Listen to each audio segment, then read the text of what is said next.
Should the better player always win? Always? Always? Well, it seems pretty contentious.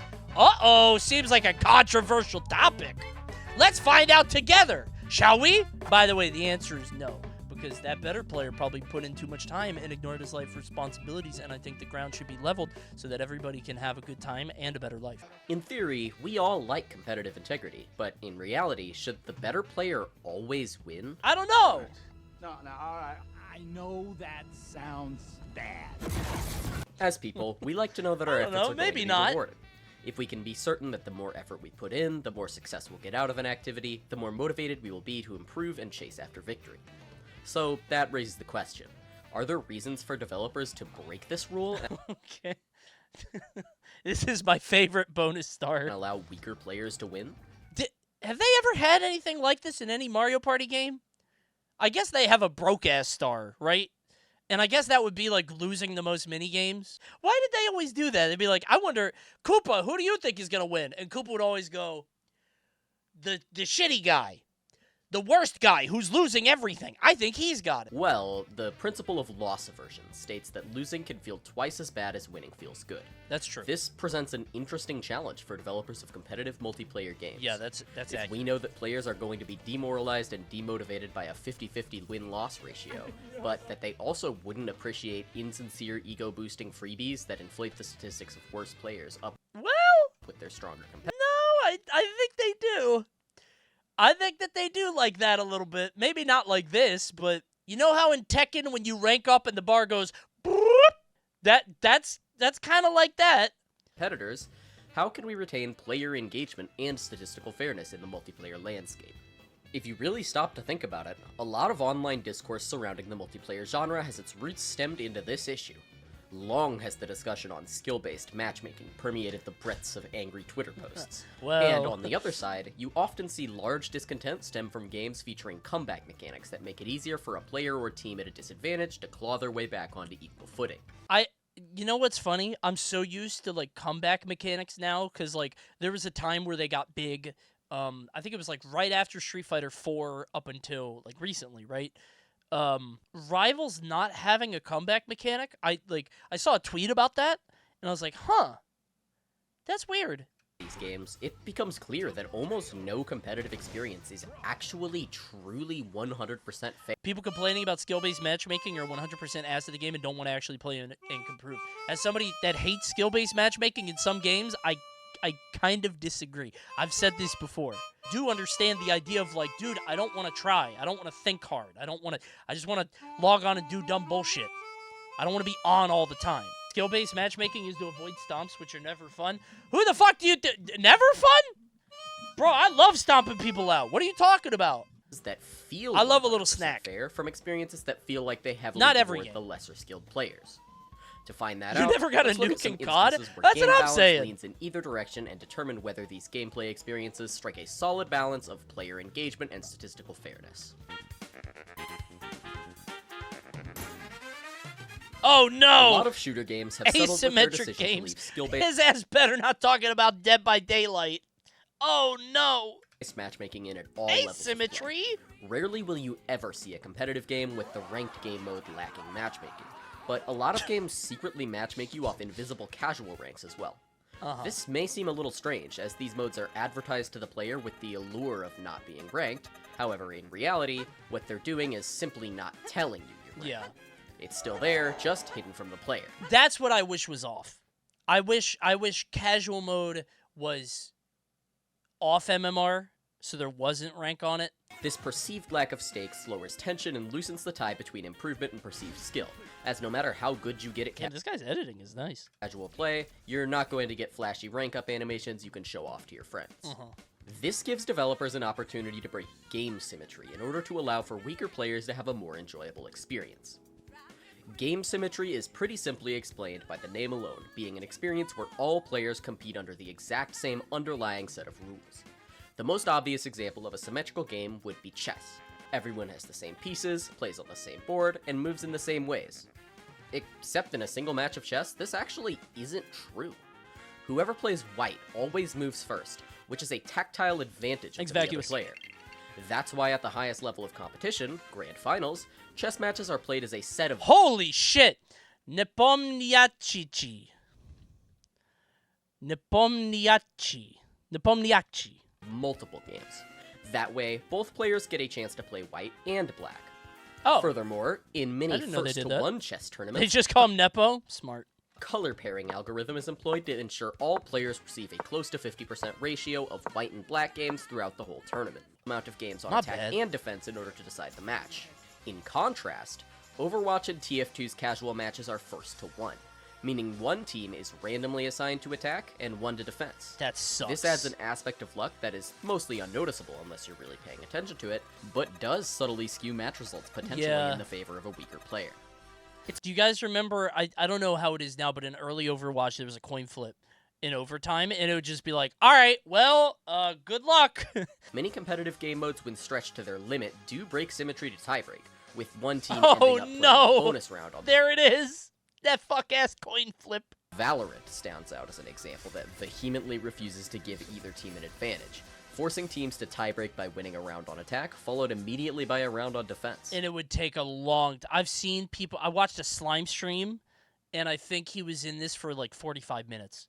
It was If you insane. win one and lose the other, the game will make both teams vote on whether they wish to draw the match or do another round of tiebreak. At some point, you can get stuck. Yeah. Like, because it would keep asking for draws, but as it keeps going, it's like, well, I've spent an hour here. I'm not drawing now. Like, after spending an hour, I'm getting this fucking win. But my ass would be giving up. I would be drawing. I'd be like, hey, I give up. I don't want to do this anymore. Symmetry and the separation of it is a common design principle in competitive games, and nowhere else is that more clear than in fighting games. As far as esports goes, fighting games are one of the most clear examples of a symmetrical gameplay experience. Sure. Even still, this symmetry is frequently broken in order to provide a more varied gameplay experience. In 99% of instances, an actual match between two fighting game players will not be 100% fair. Well, This discrepancy is a result of matchups. Uh-huh. In symmetrical games, oftentimes players are given the option to choose a limited number What of the tools hell from did a you get larger that set out of to bring to there? a match, That's a and big-ass each of these box. tools function differently Holy than the rest shit. of the pack. Imagine if in chess, you could arrange the pieces of your board in any order, just so long as you use 8 pawns, a queen, a king, and 2 of everything else. Does that exist? That sounds fun. I was like, did he just invent chess 2? Certain setups would be innately disadvantaged against other setups, and while there certainly Oh, would be man, setups my that provide horse! the most safety and the least likelihood for a bad matchup, it's inevitable that someone bordering on the line of creativity and insanity would develop a setup with the sole purpose of beating yours. This analogy is a good way to look at the roles selectable characters have in designing multiplayer games. This has a major impact on character viability. Yeah, I've heard a lot of things about Slayer. Unkind things. As with the asymmetry with attack and defense style games, developers try their best to make sure all characters have an equal chance of winning against all characters. But even more so than with map design, this proves to be more of a get it as close as you can situation. If you design characters with defined strengths and weaknesses, it's only a matter of time before a clear poor matchup rears its head. Uh-huh. Well? Okay, you said clear weaknesses. Okay. Take a character like everyone's favorite sickle-slinging Brit, Axel. I'm going to be honest, it's weird to me to not see this guy... By the way, good editing. It's weird to not see this guy complained about more. His strengths include his extremely long range, his ability to keep his opponents safely at arm's reach, and his solid damage off securing hits when the opponent gets too greedy. Now, place him against a character like Potemkin, whose core strength is that he ever gets close to you, the round ends almost immediately, but is weakened by the fact that he has an incredibly difficult time actually getting close to you due to his slow movement, attacks, and poor reward at his longest ranges. Both been re-kitted to make the matchup between them as fair as possible, Axel still comes out on top ever so slightly. I think these matchups should be a blowout, but I think Axel should be hard to play. Like, I think it's fine for the easy-to-play grappler low tier to be blown out by a zoner if the zoner is difficult. But if the zoner is easy, a la Deadshot or Deathstroke, then it's not cool. Does that make sense? This does raise the question, though. Oh, Where is the no! cutoff at which point we begin Daisy, to refute no! a game's Look systems out! as being competitively unfair, even Poor if they add more Daisy. enjoyment to the game overall? Is it, Aw. I don't know, intentionally kneecapping certain frustrating playstyles so that better players playing them don't frustrate worse ones? Well, kneecapping certain frustrating place. This is where balance gets so hard to talk about, because, like, I don't know. I'll let him talk Well, about it. if we look into the world of live service competitive games, we can come to a pretty definite no, believe it or not. As many different games across multiple genres have a storied history of keeping frustrating options intentionally underpowered to allow newer, Yeah. less experienced players to have a more satisfying experience. But it's so specific to whatever game you're talking about. Because, again, like, Mortal Kombat has had the same bullshit for years of a guy throwing shit full screen. Like, and like, they tone it in different ways, but, you know, like, all NRS games have that. Teemo is designed to be a piece of shit. Script here, as Axel and Potemkin represent character archetypes in fighting games that are often intentionally kept underpowered. Characters like Axel are commonly referred to as zoners, and characters like Potemkin are called grapplers, and if you're looking to get into a new fighting game without any prior knowledge into the game's tier list, a smart, educated guess would be to avoid characters like these. I don't want that. Developers often keep characters with Axel's extremely long-range normal attacks and Potemkin's insanely high-damage throws weaker on purpose, as to avoid player frustration when fighting them. Axel is a character with extremely dominant control over the screen and can convert his hits into a combo from farther than anyone else, meaning if you're a beginner who isn't quite comfortable with utilizing your character's approach options yet, you're going to lose the entire match one tiny hit at a time before you're even able to get a single attack in. Fuck this guy, man. He hit the guy full stage the whole time, and then he pops this really cool pose. Wow, man, you're awesome. What a cool player. This creates a lot of frustration, as the work the opponent has to do to approach Axel is much harder than the work Axel has to do to keep them out. And if you don't have a good grasp on the risk-reward balance of the game and its characters, which most beginners don't, fighting Axel can feel innately unfair. Of course, the better you get at the game, the more you start to realize this initial outlook was false. What? Okay, this is not like Dalsim. That's not his arm. Why is that a hitbox? However, these are just the two characters I'm using as an example. If you take a look at almost any fighting game, you're very likely to see these trends repeated, and if they aren't, there's usually some level of rule breaking that makes said character stand out from their low-tier brethren. A good example of this is Dalsim, who similarly to Axel is quite weak in a majority of his appearances, except in Street Fighter V. However, in that game, Dalsim actually has incredibly potent offensive pressure with his slides, dive kick, teleport mix-ups, and set play fireball. I think that's the ideal way for a zoner to be. If you want to play them, they have to be like a hard commitment specialist character. You need that. As for grapplers, Zangief is also usually quite weak, but has an exceptional appearance in Street Fighter IV, where he sports a powerful, fast, long-range attack that slips through fireballs that no designer would dare give to a character. Street Fighter V looks so bad. I hate 4, man. I hate this watercolor, like, cursive, italic font. I hate this look. Of his stature I really do. Ever again. Speaking of grapplers, we finished Axel's segment, but why are characters like Potemkin generally kept weak? Just like it would be awful if they weren't. Axel, Potemkin is a character about exploiting mistakes, but he does it in his own unique way. That would be annoying. Developers also felt the need to keep intentionally underpowered. If two weaker players are playing, neither one of them is going to be apt at the neutral state of the game. If you're familiar with fighting games, you'll have heard that these two archetypes prey on two major emotions that their kits are designed to force you to feel. For Axel, that emotion is frustration. From the start of every round, Axel That's is me. He's just like me. Rounds that Axel wins last much longer than rounds his opponent wins, and he excels at making the opponent feel foolish for each decision they make. I will say there is something about long games that tilts me off the fucking earth. If I look up at the clock and it says 4 minutes, I get angry. For Potemkin, that emotion is fear. The knowledge that at any moment Potemkin may throw out an attack that could rob you of your entire life bar causes you to make mistakes. I love this, though. I love making people scared. You in a love that. Game situation where one wrong call could lead to a defeat means victories with Potemkin leave some players feeling I want to play out of less. Win they felt they I want to kill you and move on to the next These emotions of the exploitation of mistakes a beginner player would be more likely to make leaves characters like Potemkin and Axel in an awkward spot where they see disproportionate success at lower levels compared to higher levels. And developers have known this for a long time.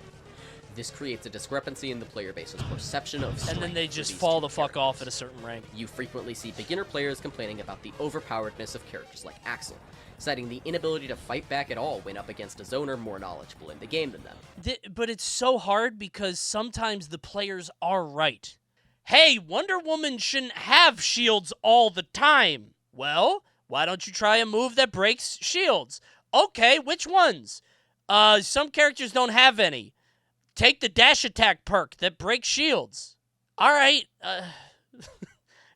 If you just flat out removed these character archetypes, you'd not only alienate a large portion of the player base who enjoys playing them, you'd also lose a sense of proportionality within the tools the game allows you to choose. It's very delicate, It's man. no coincidence that these two characters lie on the opposite ends of the spectrum of range. And if you removed both the longest range characters and the shortest range characters, you'd be stuck with a less interesting game with fewer options to choose from. Sure.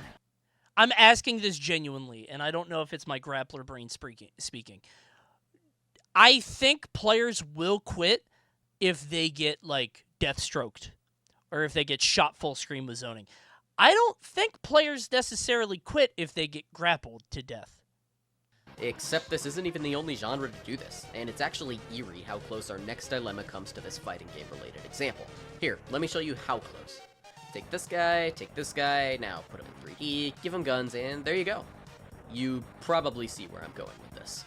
Damn, If he's grapplers ass! are as short range gets, and zoners are as long range gets, then it wouldn't be a stretch to call Close shotguns grapplers and snipers zoners. Yeah. When talking about Axel earlier, we mentioned how his screen coverage is significantly higher than all of the cast, being able to attack from distances the opponent could never reach. This is true of the sniper, but where one attack from Axel can cover upwards of 20% of the entire screen, a single shot from a sniper rifle exists only as a small straight line across a sprawling map, certainly not covering even a single percentage of overall screen space. This leads to a disconnect from the player's idea for how skillful each tool is to use. Well, also, both players have access to it.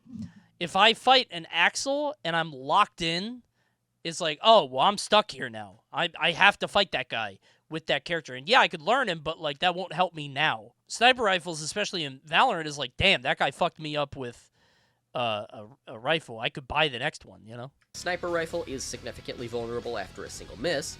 Most games allow them to one-shot any opponent with a shot to the I don't know head, why and you would play that depending game on the gun, casually. maybe even That the game body, seems too. miserable to While play, not snipers for do see getting just about good. as much complaining as zoners My bad. do, Caught. the simple My fact bad. that we perceive the sniper wielder as better than the opponent they killed means there's less of a need to intentionally weaken the tool.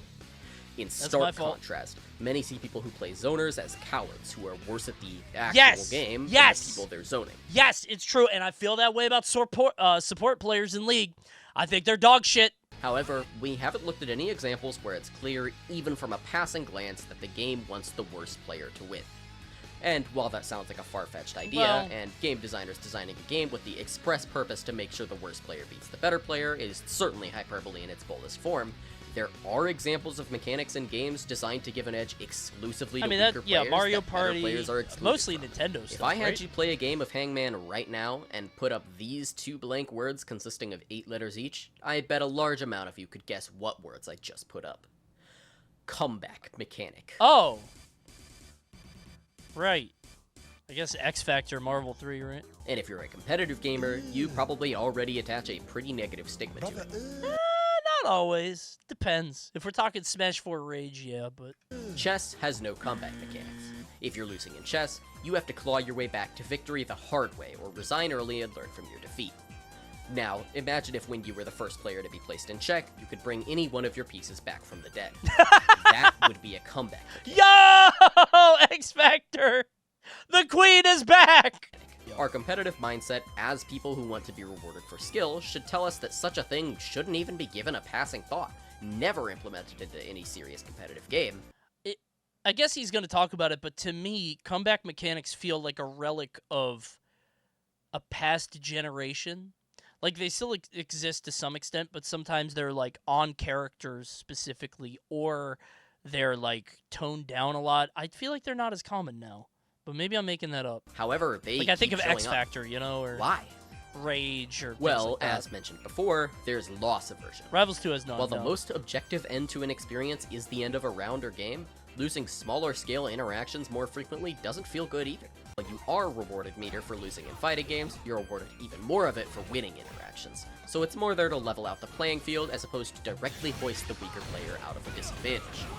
The real type of comeback mechanic we look down upon isn't one of those that rewards consistency. Given that we talked about Dhalsim before, I find it natural to use Street Fighter V as our example of a fighting game with an intrusive comeback Is it just V-trigger? Street Fighter V featured a system mechanic titled the V system, which gave unique selectable options to each character that could be mixed and matched to the player's preference. I actually don't know a lot about V-trigger, so I'm curious. And it granted an extreme power boost to certain attributes of a character. How Why is he naked? I hate Gil. do you fill that bar, you may ask? Well, His if I didn't clue pee-pee's you in out. over the last 20 minutes, you build that bar by being worse. Your V meter only builds in two ways, taking damage and landing your V skill. Even though we secured the advantage first, we were punished for playing well, and ended up defeated without a fair lesson So for us everybody's to learn. Lucario. Everybody's And while Lucario. this is a hyperbolized and heavily simplified example, this really is what V-Trigger felt like. Top players occasionally began intentionally planning out their openings such that their combos would leave the opponent just outside of V-Trigger activation range, so that they could score one more solid hit before the risk of V-Trigger would be introduced into the round. Fighting games aren't strangers to these types of solid hit before they leave that end. Oh, that's interesting. So you don't give him the chance to pop. With Neat. DBFC's Sparking, UMVC3's X Thanks, Side Spoon. Factor, and Tekken's Range Mode all being buffs activated by reaching a low health threshold that can let the losing player come back from the brink of defeat. I'm ass at Tekken, obviously, but Rage Mode is crazy to me. The fact you tank hits is unbelievable. V-Trigger, X-Factor, Sparking, and Rage are all extreme spectacles that get crowds of spectators hyped to see huge combos. And they introduce a unique aspect of decision-making for the stronger is cool, player man. that really I forces love them Fang. to prove they're better by outsmarting the game's The mechanics and angriest man who overcoming ever the odds. lived. So, should the better player always win? I know it's a tough pill to swallow, but to be honest, no. Yeah, I won! I told you! Good movie. I'll drop a like. You guys should too. Check out Eddventure, or perhaps some of his other movies about Overwatch, or installs, or Strive. I don't like his opinion, so no, I think the better player should always lose. Oh, it's because Coney is the worst player. No, I'm really good! I just care about the seed health or whatever. The O2ers are the lifeblood of the scene. We love people who aren't good. Please like the stream, subscribe.